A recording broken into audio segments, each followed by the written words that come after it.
Yeah. Welcome, everybody, to another edition of Outside Looking In. My name is Bruce Negrin, and we're talking about the issues that emanate from Montgomery County and beyond. So what's shaking, everybody? New York City, parts of Jersey, Pennsylvania. That's what's shaking. Unbelievable. Unbelievable. Earthquakes.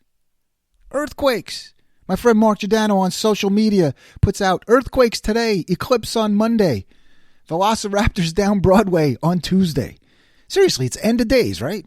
Repent. That scares me a little bit because I was down south for vacation on college tours and a little bit of vacation, Clearwater Beach, Florida. I suggested it's nice, blah, blah, blah. You don't want to hear about my personal life, do you? Of course you don't. It's the only reason why I do a podcast, right? But anyway, all these signs coming back up on 95, which is probably the worst road in America, especially through South Carolina, because it's only 2 lanes through South Carolina, 3 lanes in every other state but South Carolina. What's going on down there? But anyway, all of these signs. Repent. Jesus is coming. Repent. And then there's one, Gina just screams out loud. She goes, did you hear? I said repent. All of these billboards. So this is making me a little bit nervous. I'm not going to lie to you. You know, I got faith. I believe in things. But this makes me a bit nervous. Should I be? I don't know. It was Friday. I do have a Miller Lite. It's a little bit early for one, but I'd said, heck with it. Just came off vacation. I'm going to have a beer. I'm going into this weekend, going to pretend like it's warm because it's not. Spring has not sprung. Come on now. We got snow, nor'easters up in New England. We got flooding rain in Pittsburgh. What the heck is going on? It's global warming, Bruce. You should know that. It's global warming. Maybe it is. You know, again, I told you my position on global warming or climate change. Even if it's a fraud, right? Even if it's a fraud, why not? Just in case. Why not cut emissions and do this kind of stuff? Just in case. I'm not saying go crazy, but why not? The other thing we noticed, my wife noticed this too. Gina was very observant on this trip. She goes, I have not seen one charging station off the highway. We stopped at Quick Trip. We stopped at Sheetz. We stopped at Love's. We stopped at all of these places. Travel Associates, whatever they're called, where the trucks go. We did not see a charging station at these places. I got a car that I'm going 20 hours to Florida from Washington or wherever, going 15, 20 hours. Where's, fill in, fill up, get out. Where's the charging stations? If things aren't going to be convenient, then no one's going to switch over to electricity and electric cars. Things have to be convenient. It has to be cheaper. We have to find a way. And that way, everyone will be on board. But once you talk about expenses, you lose the argument. Once something's expensive, the argument is over. Unless it's some throwaway thing, some disposable garbage that people feel the need to buy, right? Then when it's something sensible, we have to, weigh out the costs, et cetera, so forth. And then you get something throwaway costs, like everything that shows up at your door from Amazon every day. But anyway, what was going on in Baltimore while I was gone?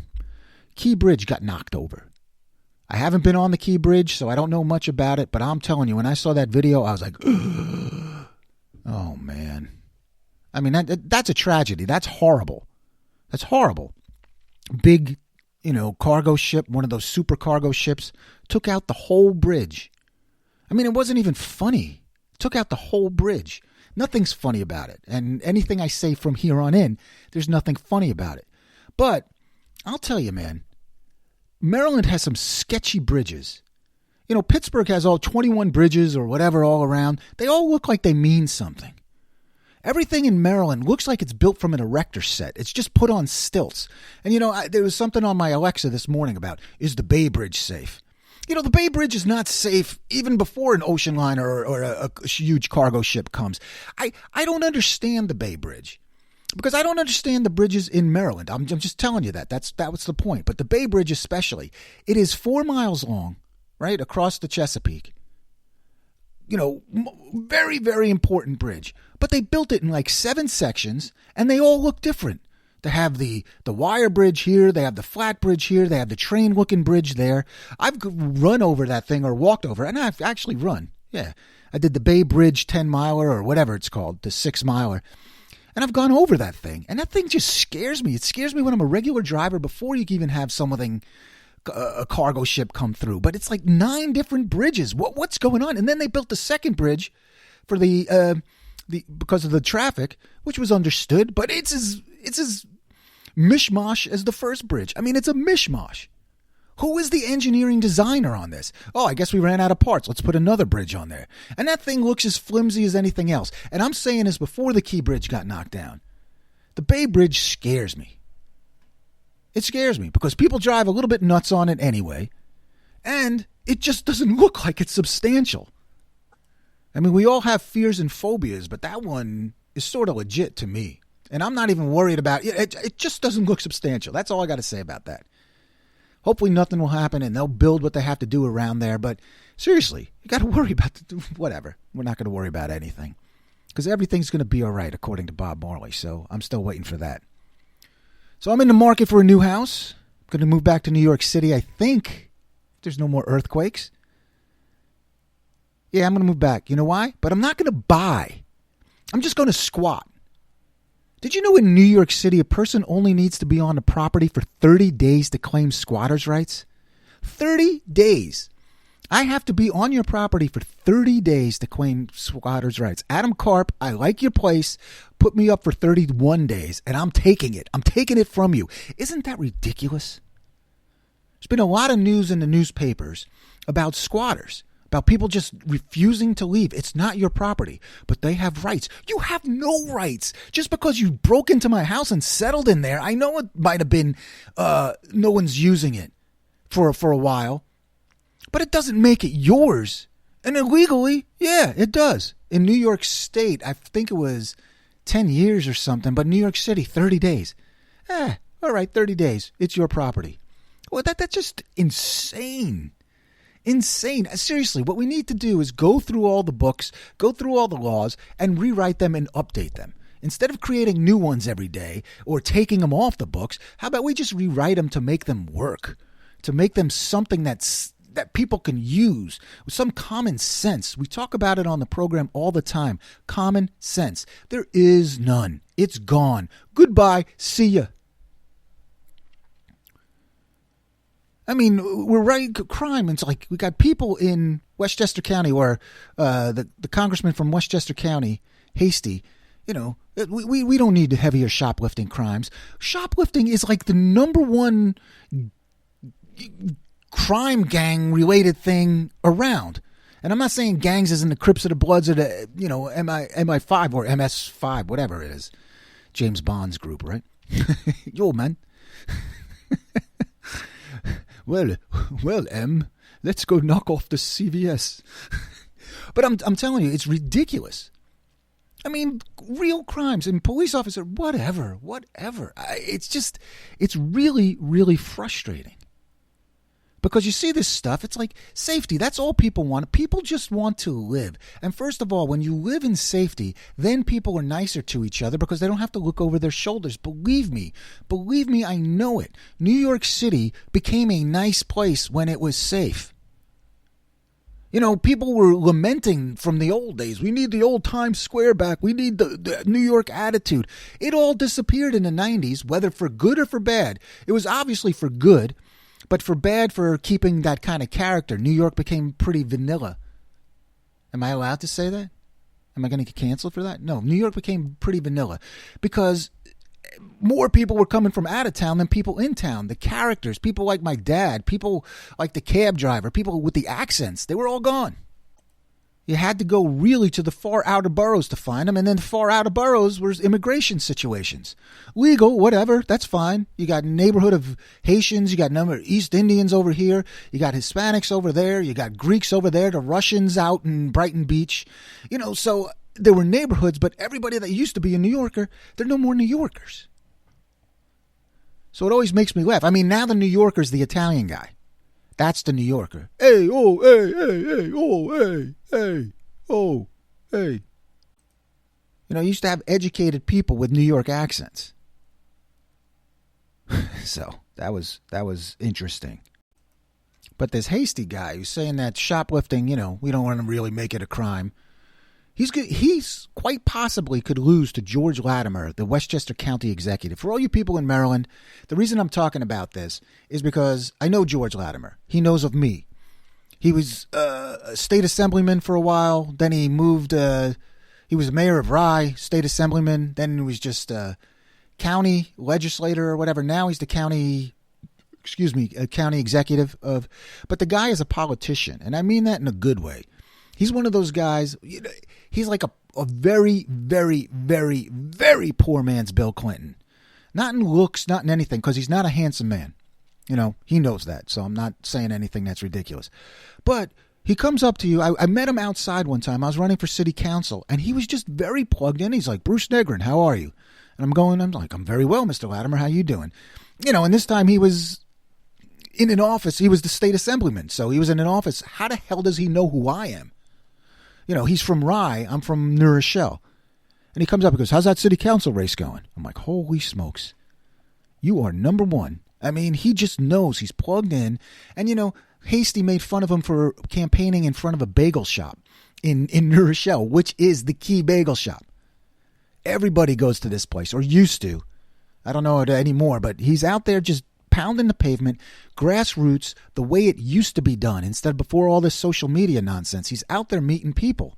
Reminds me almost of Larry Hogan as well. But he's out there, and he might win. And if he wins, ha, ha, ha, ha. Because they juxtaposed George Latimer at a bagel shop shaking people's hands and Hasty out there at a millionaire's house saying, "Oh, who's the poor man now?" or some stupid, stupid, stupid comment. It's like, you know what? George Latimer, I'm rooting for you, because get this guy who doesn't, at least Latimer, as liberal as he is, understands about law and order. I mean, he's got the liberal agenda, but the liberal agenda, not the progressive agenda. There's a big difference, that you have to settle for liberals now instead of progressives. "Oh, what are you saying, Bruce?" You know what I'm saying. I go try to down the middle, pat myself on the back. I'm down the middle. I take from the left, take from the right. I'm tired of myself. I'm tired of explaining myself. What I'm trying to say is I just want common sense. And it seems to me that George Latimer has common sense. So this is an endorsement of George Latimer. Even if you don't live in New York or in New York congressional district, go up there, stuff the ballot box anyway. Get some absentee votes to people in Maryland. Get some absentee ballots, and let's stuff the ballot box, because we can do it. You can do it. Oh, now you sound like Trump. Stealing elections. Well, when you make it so easy, we can vote after Election Day, and we're going to count votes after Election Day. Come on. I mean, whether there's no improprieties or not, perception is reality to a lot of people. Isn't it that the case? That's what my dad always used to say. Perception is reality. And he was one of the first ones to say it before it became popular. And he's right. If the perception is of impropriety, then it looks like it. And I'm sorry, you're going to have to explain yourself at how it's not. Well, it's not democracy. Don't hide behind democracy. It's just, if it doesn't look right, it's probably not right. Told you I was on the road. Speaking about not right. Just read an article in the New York Post saying that McDonald's has jacked up its menu prices by more than 100% over the course of the last decade. More than 3 times the rate of U.S. inflation, according to Finance Buzz, which is a research magazine. So take it from what it's worth, Finance Buzz. I don't need Finance Buzz to tell me that McDonald's prices are out of control. Out of control. And you know where they're the most out of control, which I don't understand, is Connecticut. What goes on in Connecticut? I know Greenwich, I know Westport, I even know Hartford and New Haven. But after that, you go to the other side of Connecticut, the western part. What's there? Who's there? Why are you there? This is my narrow-mindedness New Yorker coming out of me.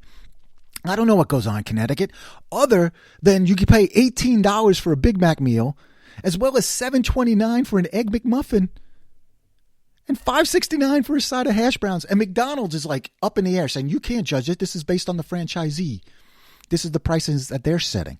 Well, I think you can hold some control. What the hell is going on in Connecticut? That's something. Egg McMuffin is $7.29. Are you kidding me? That was the tipping point for me in McDonald's. Is once the Egg McMuffin became too expensive, I was out. I used to get 2 for $3. 2 for $3, sausage egg McMuffin. Now they don't even put the sausage egg McMuffin on the deal meal. So when I'm sitting there on the app for 15, 20 minutes, trying to figure out what the hell is going on, and I'm not even an old man, so I give the damn app over to my son, and he's like, and he should know left and right. But he doesn't. Those apps, by the way, are killing these restaurants because all of these restaurants have become distribution centers instead of some place to sit down. Right? They just rebuilt the Wendy's around the corner from me here. They took it from 1970, built it to like the 1990 version. It doesn't even look modern. It is, but it's not. Still, nobody in there. Nobody in there. Everybody at the drive-thru. Let's do the drive-thru. Drive-thru pizza, Papa John's. And that's how they get you. They screw you at the drive-thru. Joe Pesci was right. He was right. Because the orders are half always wrong. And they're always giving you something more or less or whatever. And then they're putting in kiosks because they just said that the kiosk now, because people will order more off the kiosk. So that's how they get you too. Human interaction.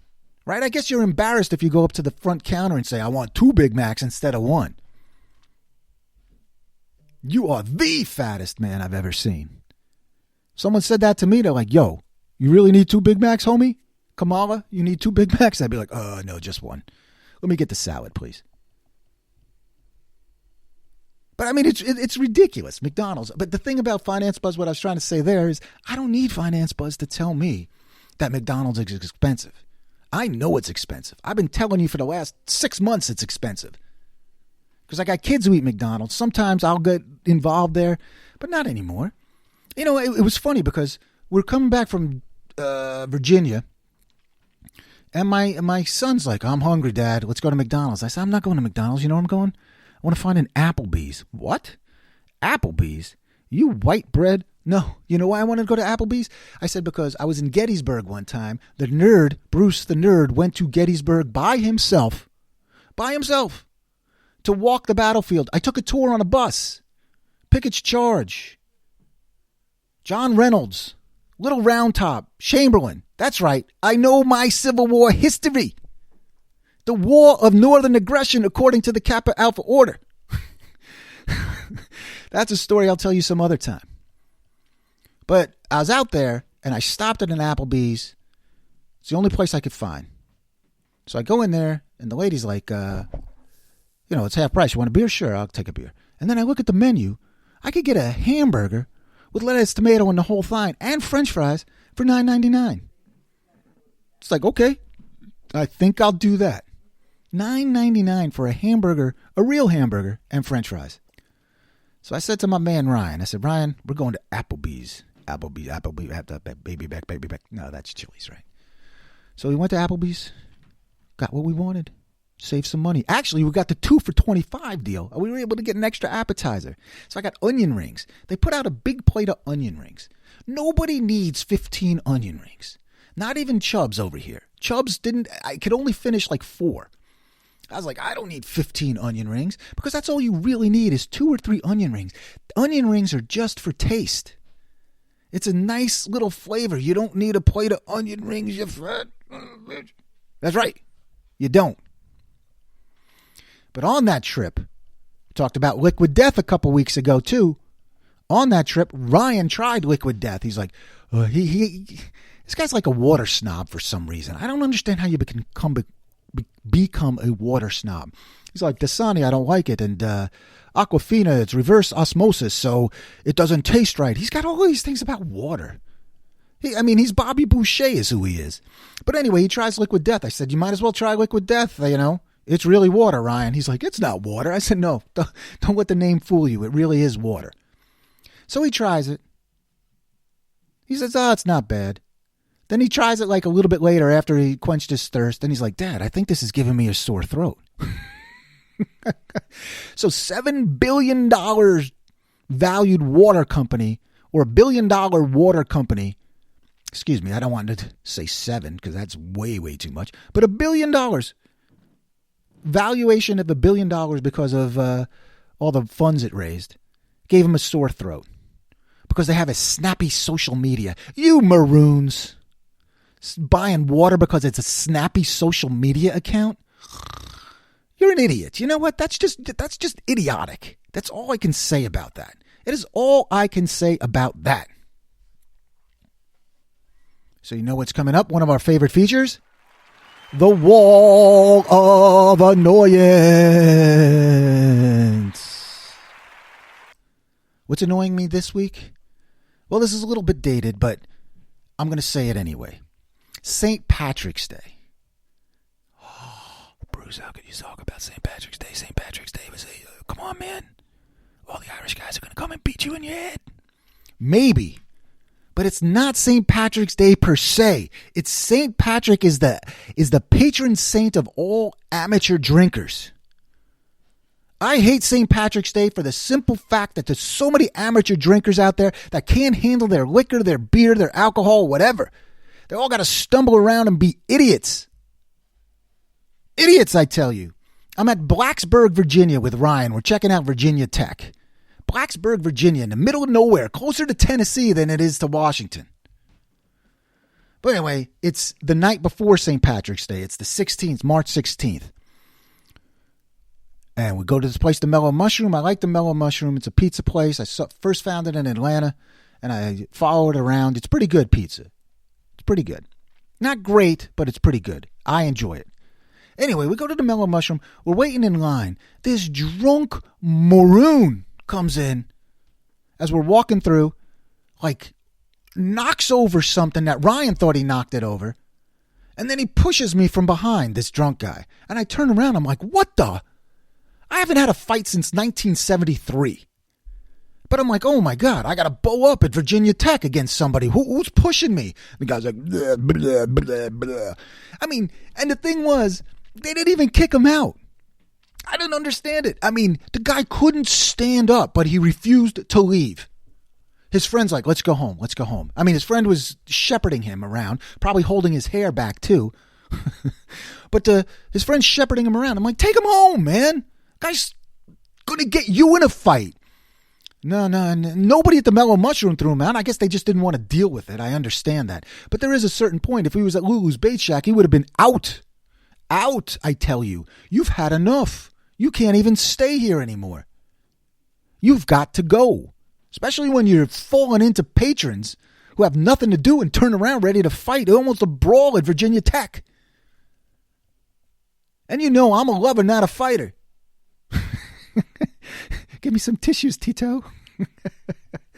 Plus, the other part about St. Patrick's Day that annoys me. What is that, Bruce? What annoys you? Oh, pretty much everything. But anything. The other thing, how many St. Patrick's Day celebrations can you have? It's like St. Patrick's Day season. I know you don't want to compete against the New York Parade or the Savannah Parade, right? Savannah, Georgia is like the number 2 parade in the United States for St. Patrick's Day. I don't know how it happened, but it's like a well-kept secret. But now that it's on this podcast, 67 to 100 people know about it now. So go down there and enjoy yourself in Savannah for St. Patrick's Day. But no, Hoboken has one. White Plains has one. New Rochelle has one. You know, Bethesda has one. Rockville has a St. Patrick's Day parade on March 1st. It's 16 days away. I understand business development, we have promotions, but I mean, what are you promoting? Alcohol, junky clover leaves. I told you about spending money right before. That's what we're getting St. Patrick's Day. I don't like it. I did have a wonderful time with my friends at Z-Card one time. We were at the Blarney Stone downstairs from our office on 29 Broadway. That was a wonderful time. We went down there and was like, oh, it's St. Patrick's Day. It was like 3 o'clock. Let's have a drink. Ended up staying till 11 and spending like $500 on 12 of us. It was awesome.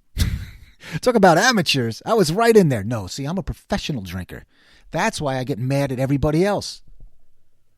I can have 12 to your 3. Is that something I should be proud of? Nah, not really. But because the only reason I'm not proud of it is because when I go to a bar, it costs me $36 more than it does you. But the amateurs, seriously, I mean, everybody drinking the green juice and all this kind of stuff. Ugh, if you can't handle beer, then don't handle alcohol. That's my lesson to you. So give you some observations from vacation. Doesn't matter where you go, all seafood places and bars always have cartoon logos. Have you noticed that? Every place, Krabby Dick's, fishies, guppies, whatever. Everybody's got some stupid fish and a cartoon logo. Even Lou's Bait Shack had that. We had a cartoon bear and stuff like that. But I don't know. It's such a formula that it's pretty funny. So I'm sitting on my bed, right? Sitting on the bed at the hotel, and I got the clicker, right? The clicker. That's right, Boomer. I said clicker, not the remote, the clicker.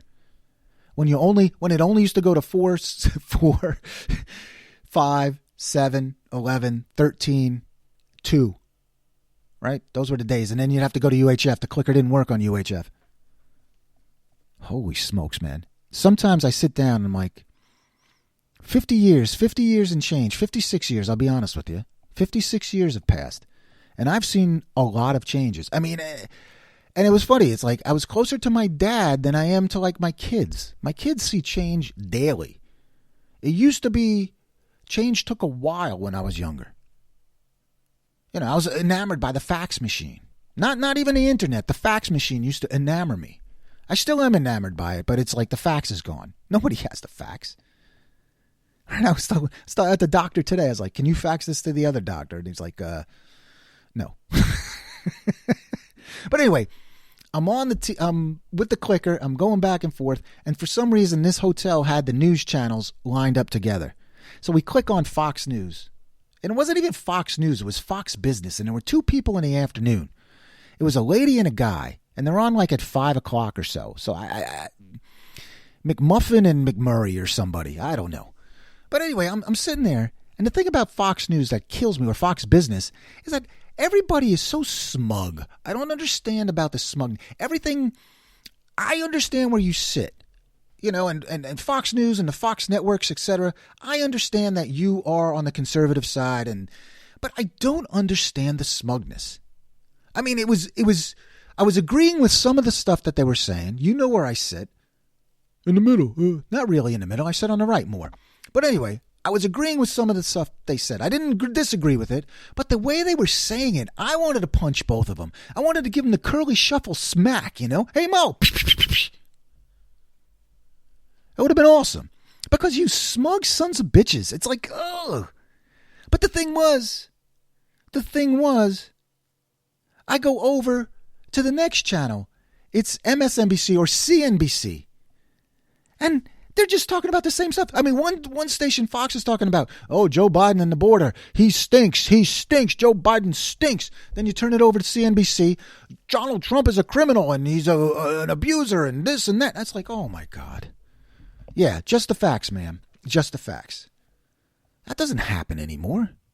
There's no facts. It's just all opinion. And we got to fill it up. We got to fill up the news channel because we all need to have 24-hour news. CNN, you served a purpose back in 1990, but you ruined everything. You ruined everything. Everything, I tell you. I mean, now it's just entertainment, right? But is smugness, and everybody's so damn smug that I just want to punch everybody. Talk to me like I'm a human instead of a freaking cartoon audience. No, and I fake anger on this program sometimes, right? Oh, it's a shtick. Wow, all that radio bits, blah, blah, blah. No, but this time it really makes me angry. This is no joke. This isn't like an annoyance. It makes me angry that I can't get a straight opinion from somebody without them like putting somebody else down, without civility. And that's the thing that bothers me the most. You can yell at the top of your lungs to somebody, but you have to be civil. Nothing I hate more than when people say, we can agree to disagree. But at least there's some civility in that. And that's what we've lost, civility. Let's get in a fight, right? I know fights are going to happen, but I'm going to beat you until you have no eye sockets. Your eye falls out. And then I'm going to go to jail. Because you know what? The guy who gets beat doesn't even know he gets beat anymore, so he gets up. And it's like the fight will never end. People don't realize anymore. There's so much pride and foolishness. And you know what? It is end of days. So maybe the earthquake and the eclipse are telling us something. And the eclipse, right? All of this hype. And then you're looking at everyone's saying that it might be cloudy. Oh, that would suck, right? For all those people, all that money, all that traffic. That would suck. More observations from a vacation. These new portable restaurant machines, the one that you can pay the check on, where the waiter brings it to you, he takes the order, then puts the credit card in there. I noticed something about that the other day since I had 4 thrown in my face. First of all, you better walk away. Just leave it on the table. You better not be hovering over me when I'm trying to give you a tip, because that annoys me. That's on the wall of annoyance, all right? And I'm sure that annoys everybody here. I'll give you the tip. I'm going to give you your 20%, but back the heck up off me, man. Back up off me. But anyway, the thing that bothers me about these restaurant machines, these portable cash register kind of things, is that you don't get to see the check. They just flip it around and it's like 84.71, 92.31, 84.50. And can I break it down one time? How much does something cost? Can I see if you double charge me? I mean, you talk about swindling people and don't put it past things. I mean, that's the whole thing. I worked in the restaurant industry. We didn't swindle anybody, but it's so easy to. It's so easy to just make a mistake, let alone, I mean, it doesn't have to be malicious. It could just be a true mistake, but you don't even give me a chance to see if I got double billed for anything, especially at these high-end places. Oh, I expect to spend $100 here. Well, now you spend $100 if you have a family of 4 anywhere, right? But it's just, give me a chance. Let me look at the check, print it off, and then I'll give you my card. I'm sorry, I'm old school that way. I told you, I'm not cheap, but I don't like to give away money. Unless it's to charity. I mean, then I'll give away money. I don't like to waste money. One more thing I'm sick of is this fake gangster culture. Sort of plays into what I was saying before about guys getting in a fight. Everybody's got to get up and be the tough guy. I don't like this gangster culture, this leaning out the windows of the cars. Yeah, I'm an old man, all right? I know I'm an old man, and I know I did some of this kind of stuff, but what are you doing? What are you drawing attention to yourself for? And what are you being a gangster for? Enough of the tattoos on the face, all right? Enough.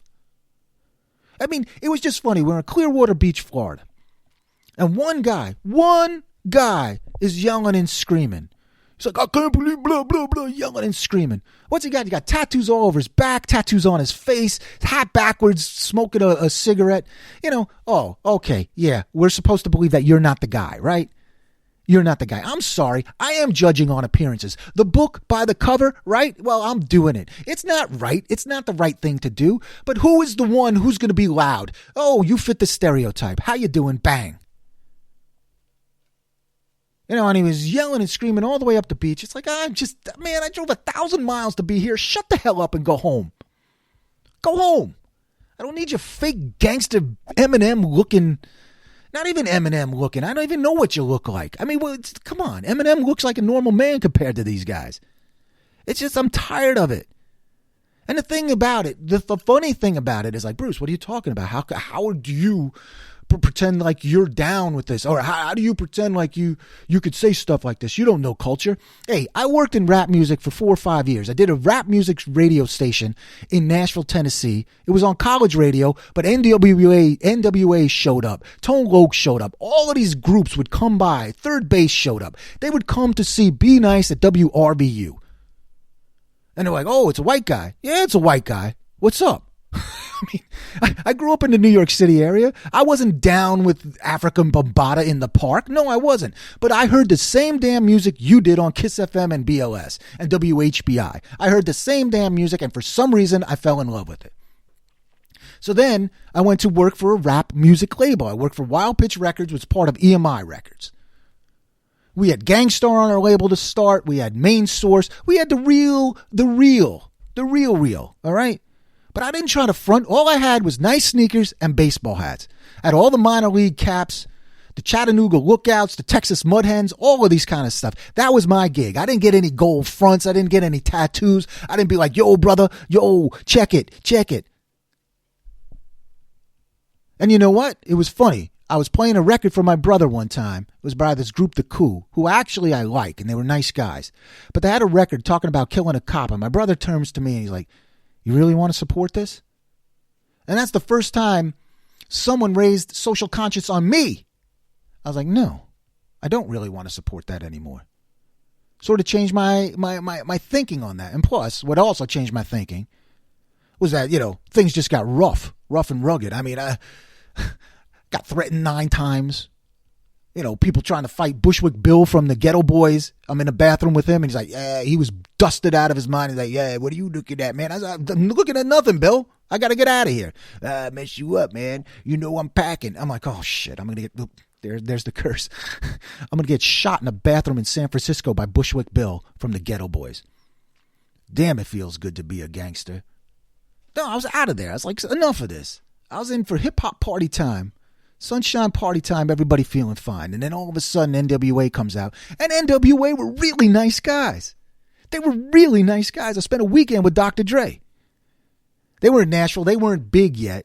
It was like the beginning stages of that movie, right? They weren't big yet, but they came down, played a concert in Nashville, and they had nothing to do. So they're like, Bruce, you want to hang out? I'm like, yeah, I'll show you a couple places. Got some freaking pancakes. They were staying at Days Inn downtown. But we got some pancakes. He made a tape for me. It was great. It was fun. Easy. He was there, all of them. I mean, it was just, they were normal guys at that particular time. I don't know what they were doing at home, but they were nice enough on the road. Maybe they realized that they were music artists and they needed to be nice to people instead of being gangster fools. I think I might be done. 36 minutes of pure, unadulterated stream of consciousness. Stream of conscious? It's conscious. Whatever. Who knows? All right. I didn't claim to be an educated man. At least not today. I am an educated man. I know what jurisprudence means. But I don't understand your tiny TV box with people on it. Anyway, the program's called Outside Looking In. My name is Bruce Negrin. You know that. If you like what I'm saying, tell your friends, tell your friends, tell your friends. Just subscribe too, all right? Subscribe. I don't need you to like anything. You don't have to like a damn thing. But have your wife listen. Have your friend listen. Put it on in the car. Do something like that. Have your kids listen. Let them understand what it used to be like. We're on Spotify.